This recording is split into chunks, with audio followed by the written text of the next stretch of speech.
যে ঘরে সূরা বাকারা তেলাওয়াত করা হয় সেখান থেকে শয়তান দৌড়ে পালায়, নাকি যেই ঘরে বাকারা ঝুলিয়ে রাখা হয়? হ্যাঁ, পড়তে হবে, পরে ফু দেন, সুস্থ করবে কে? এই কিতাবের সর্বপ্রথম যে সূরাটা আল্লাহ দিলেন, ভূমিকা সূরা, এটার নাম হচ্ছে ফাতিহা। ফাতিহা মানে কি? ভূমিকা। এই সূরাটা দিয়ে আল্লাহ এই কোরআনটাকে খুললেন। পুরো কোরআনে যা আছে এই ফাতিহার 7 আয়াতের ভেতরে তা আছে। আবার এই 7 আয়াতের ব্যাখ্যা শুরু করে দিলে 30 পারা কোরআন হয়ে যায়। কোন সুবহানাল্লাহ। আবার আল্লাহ এটার নাম, বিশ্বনবী নাম দিলেন সূরাতুশ শিফা, শিফার সূরা। অসুস্থ ব্যক্তিকে সূরাতুল ফাতিহা পড়ে ফু দিলে সুস্থ করে দেয় কে?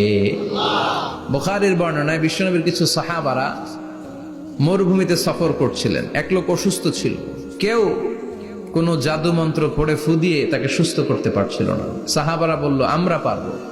সবাই বলল, তোমরা বেদুইন, পারবা কেমনে? যাও মিয়া। সাহাবারা বলল, আমাদের কাছে এমন জিনিস আছে, এটা পড়ে ফু দিলে অসুস্থরে সুস্থ করে কে? সবাই বলে, তাইলে আসো, সুস্থ করো। সাহাবারা বলে, তাহলে আমাদেরকে খাসি দিবা 100টা, এক পাল ছাগল দিবা, কতিফু গানাম। বিশ্বনবীর এক সাহাবী ওই সাপে দংশন করা লোকটার পাশে বসে সূরাতুল ফাতিহা করে ফু দিতে দেরি মুহূর্তের মধ্যে অসুস্থ ব্যক্তিটারে সুস্থ করে দেয় কে?